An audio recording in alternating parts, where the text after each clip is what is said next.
Today I ask, how do you measure the quality of love?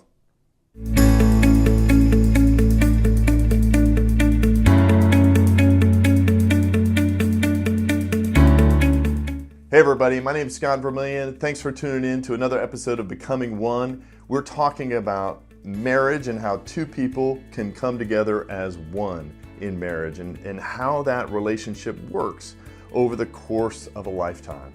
And so today we're specifically talking about loving as one. How could two people with very different understanding and very different giftings come together to express love to one another where the other person gets it, receives it, and enjoys it? No doubt you've heard of the 5 love languages: quality time, acts of service, gift giving, physical touch, and words of affirmation. And as you think about those 5, you're probably strong in 1 or 2 of them. And no doubt in your experience being married thus far that you've tried to express love in one of those ways and you saw that it didn't work. That somehow your spouse doesn't read that love language or doesn't have that or doesn't speak that love language, and so it kind of fell flat. It kind of just it didn't really lift off the page in a way that you thought it would. And here's the example that I want to give you. When we just naturally operate out of our love language, when we just naturally describe or express love for our spouse, and it's our strength, it's like giving someone a gift in a plain package. It's like, just, here you go. What's inside of this is really great, and I want you to open it up. It's going to be awesome. But there's nothing special about the outside of this box. There's nothing that would draw my attention to it to know that what's inside of it is really love. On the other hand, when you get a gift that is specially wrapped, when you get a gift that is wrapped in fabric and simple colors but very vibrant, I'm already intrigued. I want to know what's inside. I'm now curious. I'm drawn in. I'm like, wait a second, this is pretty cool. I want to know what's inside this.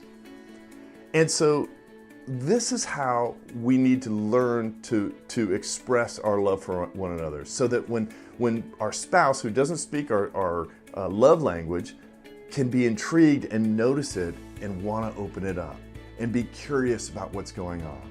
Instead of giving them sort of a plain Jane box to say, here's my love for you, take it or leave it, we need to begin to understand the quality of our love needs to be wrapped and thought about and presented in a way that the other person will take note. Now, we get this from Genesis 2. We get this from Adam and Eve in their first conversation with one another. If you remember, Adam is naming all the animals, and he notices that they all have partners, and he comes back and realizes he doesn't have one.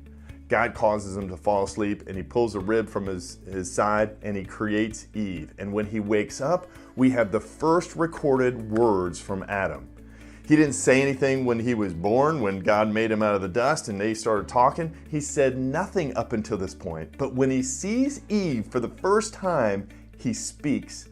He doesn't just say, here you go, I love you. I don't know if you know what that means, but here you go. He wraps his words in a package that she is going to understand, because he now speaks poetry. The first recorded words of Adam is a poem. You are bone of my bone, flesh of my flesh. You are my wife, my woman. And this is a beautiful expression of Adam's heart for his wife. He could have easily just spoken prose, but instead he speaks poetry. And I think if we're going to learn to communicate love and begin to love as one, we need to work hard at presenting our love for our spouse. Not just giving it to it, not just using one of the 5 love languages that we're strong in, that we like to speak, and just say, here you go. But instead learn to package it. Learn to create poetry with our acts of service. Learn to create poetry with our words of affirmation and our gift giving and our quality time, where we invite people in to experience something special and create a curiosity to then want to open up the package that we give them. And this is not easy. Because we're so good at the language, we just assume that the other person knows that we're loving them.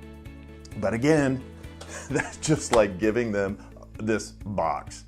It could sit on the shelf forever. It could sit on the kitchen table and not know the precious gift that's inside it.